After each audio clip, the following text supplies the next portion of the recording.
तो दोस्तों, आज की कहानी की शुरुआत घने जंगल के बीच बने एक पुराने केबिन से होती है, जहां अचानक उस केबिन की खिड़की से एक लड़का जान बचाकर बाहर कूद आया और बिना पीछे मुड़े पूरी ताकत के साथ जंगल की ओर दौड़ पड़ा। उसी समय घर के अंदर से एक चुड़ैल जैसी डरावनी औरत बाहर निकली। उसने वो बंदूक उठा ली जो लड़का घबराहट में पीछे छोड़ गया था और खून लगे गिलास को जीभ से चाटने लगी। उधर लड़का डर के मारे जंगल में गिरता पड़ता भागता रहा। भागते भागते उसने जल्दी से एक लिफाफा अपने बैग के अंदर छिपा लिया, जैसे वो उसके लिए सबसे कीमती चीज हो। फिर उसके हाथ बार बार खाली कमर की तरफ जा रहे थे। तब अचानक पूरे जंगल में उस औरत की डरावनी हंसी गूंज उठी। उसी पल ऊपर से तेज रोशनी उस पर पड़ी, जिससे उसकी आंखें चौंधिया गईं। फिर उसी रात जंगल में गश्त कर रहे पुलिस ऑफिसर्स ने उस लड़के को ढूंढ निकाला। जब उन्होंने उसे पास से देखा तो उन्होंने पहचान लिया कि वो रॉनी हार्लो था। पर रॉनी बिल्कुल चुप था, उसकी आंखें खाली थीं और वो किसी ट्रांस जैसी हालत में दिख रहा था। इसके बाद कहानी साल 1997 में मार्थाज वाइनयार्ड नाम के एक छोटे से आइलैंड पर शिफ्ट होती है, जहां नोहा नाम का एक लड़का अपनी माँ मार्था और अपनी छोटी बहन के साथ रहता था। उनका एक सुंदर सा बीच हाउस था जो समुद्र के बिल्कुल पास बना हुआ था, और गर्मियों के मौसम में वे उस घर के कमरे यात्रियों को किराए पर दिया करते थे। उसी सुबह उनके घर एक नई किराएदार आई, जिसका नाम मिस हेल्वरसन था। वो सिर से पैर तक काले कपड़ों में थी और उसका लुक बाकी लोगों से बिल्कुल अलग था। उसे देखते ही नोहा के दिल में एक अजीब सा डर बैठ गया, लेकिन उसने इस एहसास को नजरअंदाज किया और वहां से चला गया। जिसके बाद नोहा एक एडिटर से मिलने पहुंचा। दरअसल नोहा अपने पिता की तरह एक फेमस रिपोर्टर बनना चाहता था। इसी वजह से वो अक्सर इस शहर के बारे में लेख लिखा करता था। रोज की तरह इस दिन भी उसने एक लेख लिखा था और वही लेख उसने एडिटर को पढ़ने दी। वो लेख एक ऐसे आदमी के बारे में थी जो चुपचाप एक औरत पर गंदी नजर रखता था। एडिटर ने कहानी को ध्यान से पढ़ा। शुरुआत में उसे नोहा की लेखन शैली पसंद आई, लेकिन आखिर में उसने कहानी छापने से मना कर दिया। उसने नोहा को समझाते हुए कहा कि ये जगह बहुत सुरक्षित मानी जाती है। लोग यहाँ डरने या घबराने के लिए नहीं, बल्कि शांति, सुकून और आराम के लिए आते हैं। एडिटर ने नोहा की काबिलियत की तारीफ भी की और कहा कि वो सच में अपने पिता की तरह बन सकता है, लेकिन साथ ही उसने सलाह दी कि अगर वो यहाँ अपने लेख छपवाना चाहता है तो उसे हल्की, खुशहाल और सकारात्मक कहानियां लिखनी होंगी। जिसके बाद नोहा एक बेसबॉल मैच खेलने गया। मैच काफी रोमांचक रहा और आखिर में उसकी टीम जीत गई। फिर खेल खत्म होने के बाद वो अपने दोस्तों यूजीन, सैमी और बेन के साथ हंसते बोलते घर लौट रहा था। लेकिन तभी वे एक पुराने और सुनसान घर के पास से गुजरे। वो घर जीन नाम के एक रहस्यमयी आदमी का था।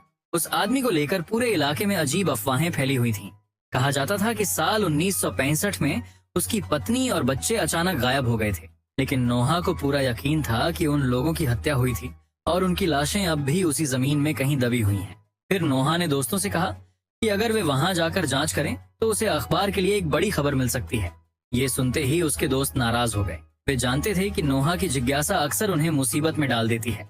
उन्होंने उसे समझाने की कोशिश की, लेकिन नोहा अपनी बात पर अड़ा रहा। आखिर में वे सब अनमने मन से उसके साथ जाने के लिए तैयार हो गए।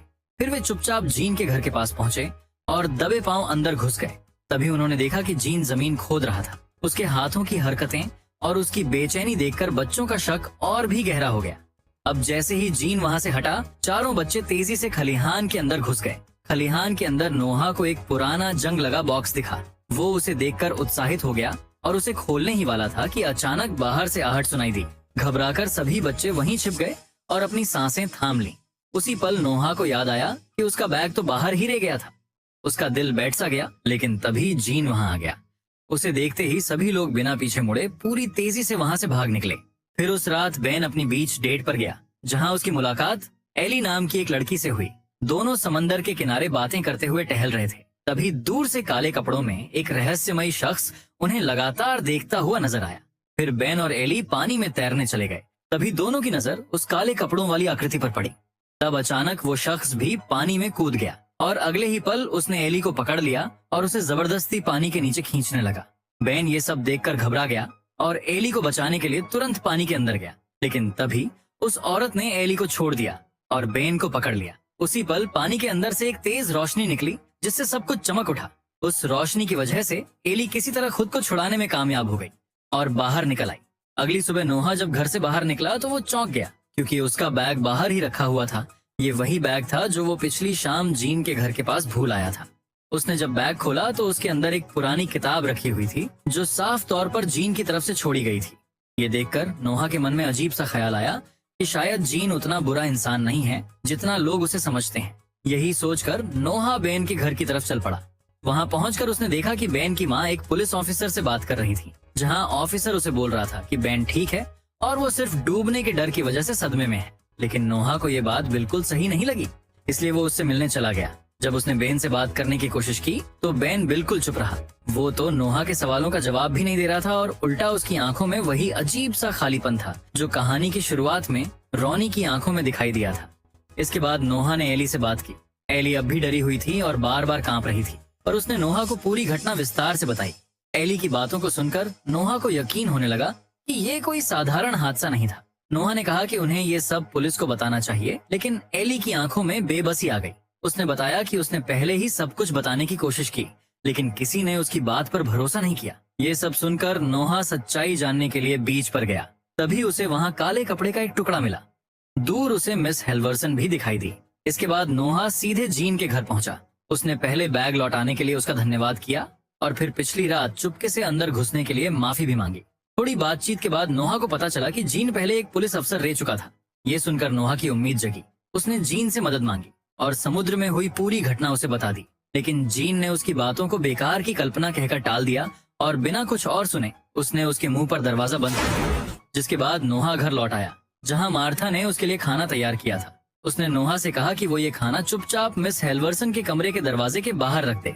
नोहा का मन तो नहीं था, लेकिन वो चुपचाप प्लेट लेकर ऊपर चला गया। जब नोहा मिस हेल्वर्सन के दरवाजे के पास पहुंचा तो अंदर से अजीब सी बड़बड़ाहट सुनाई देने लगी। जिज्ञासा के मारे उसने धीरे से चाकू लिया और दरवाजे के नीचे की दरार से झांकने की कोशिश करने लगा। उसी पल उसे एहसास हुआ कि मिस हेल्वर्सन अंदर से उसे ही घूर रही थी। ये देखते ही नोहा के शरीर में सिहरन दौड़ गई और डर के मारे वो प्लेट वहीं छोड़कर तेजी से वहां से भाग गया।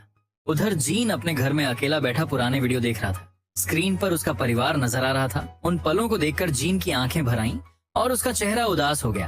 तभी उसने टीवी ऑन किया। खबरों में बेन के डूबने की घटना दिखाई जा रही थी। ये खबर देखते ही जीन बेचैन हो उठा। फिर अगले दिन बेसबॉल मैच के दौरान नोहा बहुत गुस्से में था। उसका ध्यान खेल में नहीं लग रहा था और एक फैसले को लेकर उसकी अंपायर से बहस हो गई। माहौल बिगड़ता देख जीन वहां पहुंचा। उसने नोहा को शांत किया और उसे खेलने के कुछ तरीके बताए। जाते जाते जीन ने कहा कि वो बेन से भी बात करेगा। ये सुनकर नोहा को पहली बार थोड़ी उम्मीद महसूस हुई। मैच के बाद नोहा जीन को बेन के पास ले गया। बेन अब भी ट्रांस जैसी हालत में था। जब जीन ने उससे समुद्र की घटना के बारे में पूछा तो बेन ने सपाट लहजे में कहा कि वो लहरों की वजह से खिंच गया था। उसने पानी के अंदर दिखाई दी तेज रोशनी का जिक्र तो किया, लेकिन उस बूढ़ी औरत के बारे में कुछ भी नहीं बताया। ये सुनकर जीन ने बेन की बातों को ज्यादा गंभीरता से नहीं लिया और इसे एक सामान्य हादसा मानकर नजरअंदाज कर दिया। ये देखकर नोहा को गुस्सा आ गया।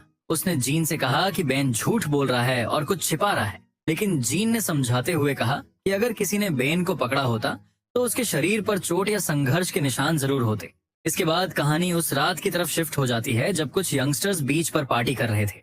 उसी भीड़ में एक लड़के की नजर एक बेहद खूबसूरत लड़की पर पड़ी। वो लड़की भी उसे देखकर मुस्कुरा रही थी और साफ तौर पर उसमें दिलचस्पी दिखा रही थी। कुछ देर बाद वो लड़की उसे पार्टी से दूर जंगल की तरफ ले जाने लगी। वो जगह नो मैंस लैंड के नाम से जानी जाती थी। लड़का वहां जाने से हिचक रहा था क्योंकि उसे पता था कि ये इलाका प्रतिबंधित है और दूसरे विश्व युद्ध के समय यहाँ बमों का परीक्षण हुआ करता था।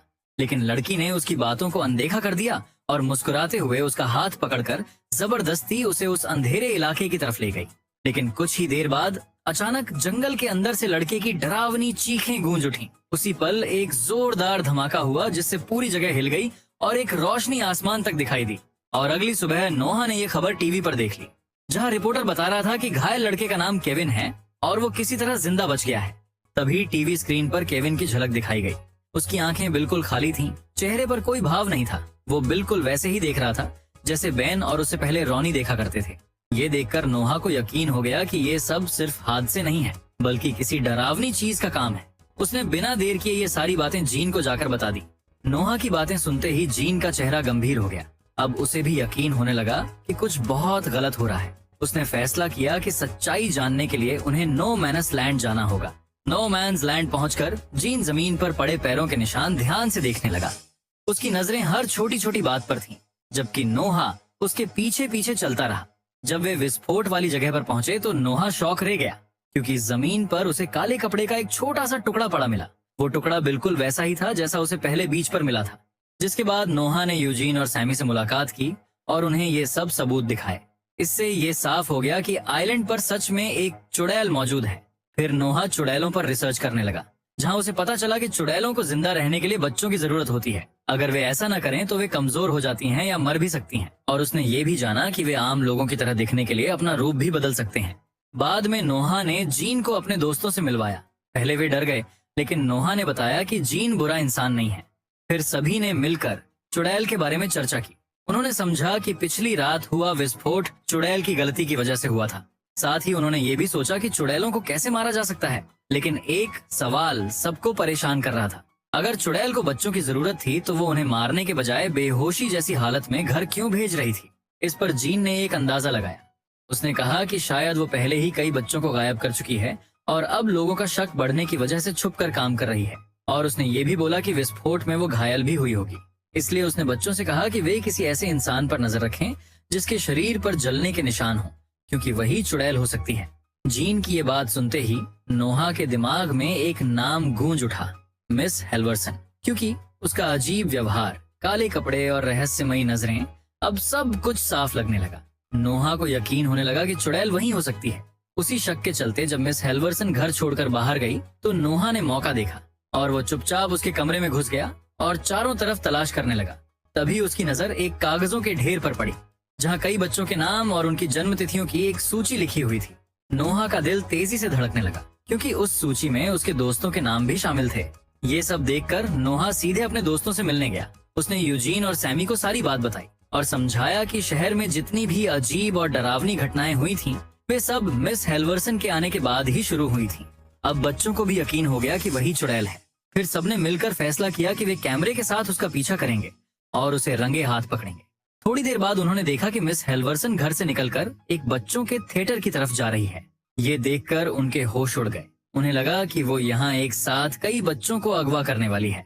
तभी नोहा ने देखा कि मिस हेल्वरसन एक बच्चे को छूने वाली है। उसने तुरंत उसे धक्का दे दिया और दोनों स्टेज पर गिर पड़े, जहाँ बहुत सारे लोग मौजूद थे। फिर यूजीन ने उस पर पवित्र पानी फेंका, लेकिन उस पर कोई असर नहीं हुआ। तब नोहा ने सबके सामने कहा कि ये औरत चुड़ैल है, लेकिन मिस हेल्वरसन ने खुद को बच्चों की किताबें लिखने वाली लेखिका बताया और कहा कि वो यहाँ सिर्फ कहानी पढ़ने आई थी। फिर नोहा ने उस अजीब भाषा का जिक्र किया जिसे वो कमरे के अंदर बोल रही थी। इस पर वो गुस्से में बोली कि वो लैटिन में प्रार्थना करती है। इस शर्मनाक घटना के बाद गुस्से में आई मिस हेल्वरसन ने गेस्ट हाउस छोड़ने का फैसला कर लिया, जबकि मार्था उससे माफी मांगती रही। उसने पूरे सीजन का बचा हुआ पैसा भी वापस मांगा। उसके जाने के बाद नोहा ने अपनी माँ से माफी मांगी, लेकिन गुस्से में मार्था ने उसे अपने सामने से जाने को कह दिया।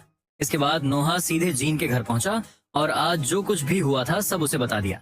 जीन ने गंभीर आवाज में उसे समझाया कि झूठा आरोप किसी की जिंदगी हमेशा के लिए बर्बाद कर सकता है। तब नोहा ने अपने पिता के बारे में बताया। उसने कहा कि उसके पिता एक पत्रकार थे जो सच्ची कहानियों की तलाश में दुनिया भर में घूमते रहते थे, पर आखिरी रिपोर्टिंग के दौरान उनका एक्सीडेंट हो गई, जिसकी वजह से उनकी मौत हो गई। उसने कहा कि वो अपने पिता की तरह सच को सामने लाना चाहता है, लेकिन शायद वो गलती कर बैठा है। नोहा की बात सुनकर जीन भी चुप हो गया। थोड़ी देर के बाद उसने भी अपनी कहानी सुनानी शुरू की। उसने बताया कि उसका बेटा, जो आज 35 साल का होता, 5 साल की उम्र में उसकी आंखों के सामने अगवा कर लिया गया था। उस समय उसने उसका पीछा करने की कोशिश भी की, लेकिन रास्ते में उसका एक्सीडेंट हो गया। उसके बाद से उसका बेटा कभी नहीं मिला।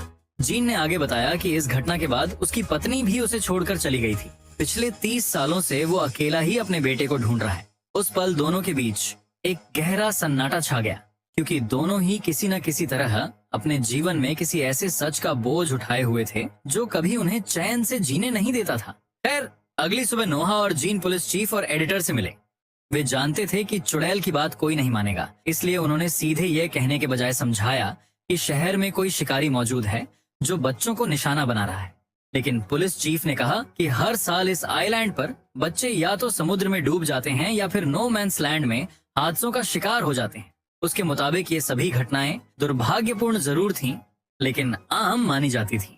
जीन ने बच्चों के अजीब व्यवहार, उनकी खाली आंखें और काले कपड़ों के टुकड़े जैसे सबूत सामने रखे। फिर भी किसी ने उनकी बातों को गंभीरता से नहीं लिया। आखिर में नोहा ने हिम्मत करके कहा कि इसके पीछे कोई आम इंसान नहीं बल्कि एक चुड़ैल है। ये सुनते ही कमरे में बैठे बड़े लोग हंसने लगे। उनके लिए ये सिर्फ एक बच्चे की कल्पना थी, लेकिन नोहा और जीन जानते थे कि सच्चाई इससे कहीं ज्यादा डरावनी है। इसके बाद नोहा भारी मन से घर की तरफ लौटने लगा, लेकिन तभी उसकी नजर यूजीन की साइकिल और उसका बैग जमीन पर पड़े होने पर पड़ी। ये देखते ही नोहा के दिल में घबराहट दौड़ गई। उसने आसपास आवाज लगाई, लेकिन कोई जवाब नहीं मिला। इसलिए वो जंगल की तरफ बढ़ा और उसे ढूंढने लगा। थोड़ी ही देर में उसे यूजीन मिल गया। यूजीन ने हांफती हुई आवाज में बताया कि किसी अनजानी चीज ने उसका पीछा किया था। तभी उसने कांपते हाथ से दूर जंगल की तरफ इशारा किया। नोहा ने उधर देखा तो उसकी रूह कांप गई, क्योंकि वहां काले कपड़े में लिपटी एक आकृति खड़ी थी जिसने चेतावनी दी कि जहां उसका काम नहीं है वहां दखल न दे। डर के मारे दोनों लड़के तुरंत जंगल से भागे और अपनी साइकिलों तक पहुंचे। वहां यूजीन ने गुस्से में नोहा से कहा कि नोहा उससे दूर रहे, क्योंकि उसकी वजह से ही इस मुसीबत में फंस गया है। इतना कहकर यूजीन वहां से चला गया। अब नोहा अकेला खड़ा रह गया। तभी उसकी नजर अपने जूतों पर पड़ी, जहां जूतों पर लाल समुद्री घास लगी हुई थी। फिर अंधेरे में घर जाते समय अचानक एक कार कहीं से आ गई और उसका पीछा करने लगी। ये देखकर नोहा पूरी ताकत से साइकिल चलाने लगा और किसी तरह जीन के घर पहुंच गया। उसने बताया कि एक कार उसका पीछा कर रही थी, लेकिन जब जीन बाहर देखने गया तो वहां कोई गाड़ी नहीं थी। जिसके बाद जीन ने नोहा को न्यू हैम्पशायर के एक शहर के बारे में बताया, जहां पहले भी कई बच्चे गायब हुए थे। उसने रॉनी हार्लो का जिक्र किया, जो गायब होने के बाद लौटने वाला पहला बच्चा था और जिसकी आंखों में वही खालीपन था। जीन को अब पूरा यकीन हो गया था कि इन सभी घटनाओं के पीछे एक ही सच्चाई छिपी है। इसलिए उसने वहां जाने का फैसला किया ताकि रॉनी से मिलकर कुछ पता लगाया जा सके। फिर जीन ने किसी तरह रॉनी को ढूंढ लिया और उससे बात करने की कोशिश की, लेकिन वो बिल्कुल प्रतिक्रिया नहीं दे रहा था। तभी जीन ने उसके बैग की जांच की और उसमें चुड़ैलों पर लिखी एक किताब मिली। उसे एक लिफाफा भी मिला जिसमें अलग अलग बेसबॉल टीमों की तस्वीरें और एक चाबी थी। उस चाबी से जीन ने अलमारी में रखा एक छोटा बक्सा खोला। उसके अंदर चुड़ैल का नक्शा, अखबार की कतरने और चांदी की गोलियां रखी थीं। अब जीन को यकीन हो गया कि रॉनी इस रहस्य की तह तक पहुंच चुका था। फिर ये सब लेकर जीन अपने घर की ओर निकल पड़ा, पर रास्ते में अचानक उसने गाड़ी रोक दी और नक्शे और तस्वीरों को ध्यान से देखने लगा। तब उसे समझ आ गया कि ये तस्वीरें अलग अलग शहरों और समय की बेसबॉल टीमों की थीं, लेकिन उनमें एक चीज समान थी कि हर तस्वीर में वही अंपायर मौजूद था। उधर नोहा एक और बेसबॉल मैच खेल रहा था। तभी उसकी नजर अंपायर के जूतों पर पड़ी, जिन पर लाल समुद्री घास चिपकी हुई थी। उससे भी ज्यादा डरावना तब हुआ जब उसने अंपायर के हाथ पर जलने का निशान देखा। तभी नोहा को एहसास हुआ कि वो जिस चुड़ैल को ढूंढ रहा था वो शुरू से उसके सामने ही था। मैच खत्म होते ही नोहा ने यूजीन और सैमी को एक तरफ बुलाया और उन्हें सब कुछ बता दिया। उसने साफ कहा कि अंपायर ही वो चुड़ैल है। सैमी को ये बात मजाक लगी, लेकिन यूजीन ने उस पर भरोसा किया क्योंकि वो खुद चुड़ैल का सामना कर चुका था।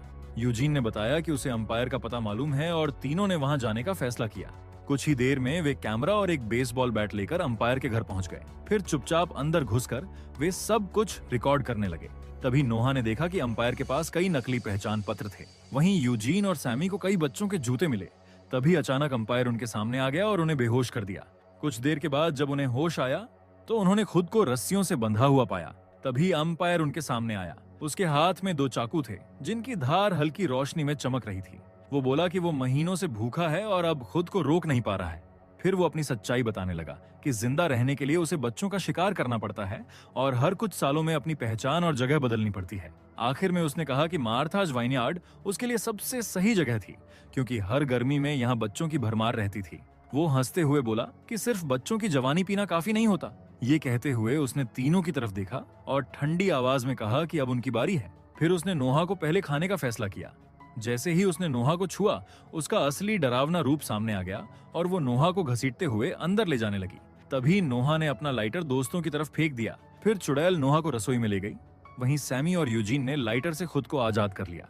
फिर सैमी ने बैट से चुड़ैल को निशस्त्र किया और यूजीन ने नोहा को छुड़ाने में मदद की। तभी जीन वहां पहुंचा और उसने चुड़ैल पर गोली चलाई, लेकिन उस पर कोई असर नहीं हुआ। इसके बाद जीन ने चांदी की गोलियां इस्तेमाल की। इस बार गोली लगते ही चुड़ैल की आत्मा बाहर निकलने लगी, जिससे साबित हो गया कि चांदी असर करती है। हालांकि चुड़ैल फिर से खुद को संभालने में कामयाब हो गई। जिसके बाद जीन ने बच्चों से वहां से भाग जाने को कहा, लेकिन नोहा पीछे नहीं हटा और उसके साथ तहखाने में चला गया। तभी अचानक चुड़ैल अंधेरे से निकल कर आई और उसने जीन को दूर फेंक दिया। ये देखकर नोहा ने फर्श पर पड़ा हथियार उठाने की कोशिश की, लेकिन चुड़ैल ने उसे भी दूर फेंक दिया। फिर उसने नोहा को हवा में उठा लिया और उसकी आत्मा खींचने लगी। तभी जीन ने गोली चलाई और चुड़ैल को पीछे हटने पर मजबूर कर दिया। इसके बाद जीन ने लगातार गोलियां चलाईं, जिससे चुड़ैल के अंदर कैद सारी आत्माएं आजाद हो गईं। आखिर में वो चुड़ैल मर गई और सभी आत्माएं बच्चों के पास लौट गईं। कुछ समय बाद नोहा ने जीन पर एक सच्ची कहानी लिखी ताकि शहर में फैली गलत अफवाहें खत्म हो सकें। फिर उसने ये कहानी एडिटर को दिखाई, जो इस लेख से बहुत प्रभावित हुआ और उसे छापने के लिए तैयार भी हो गया। बाद में नोहा जीन से मिलने गया। जीन ने लेख के लिए उसका धन्यवाद किया और बताया कि कई बच्चे अब नॉर्मल हो चुके हैं फिर कहानी के अंत में रिटायर हो चुका जीन अपनी एक्स वाइफ से मिलने पहुंचा, इस उम्मीद के साथ कि वो अपने टूटे रिश्ते को फिर से जोड़ सके, और इसी के साथ ये कहानी यही खत्म होती है।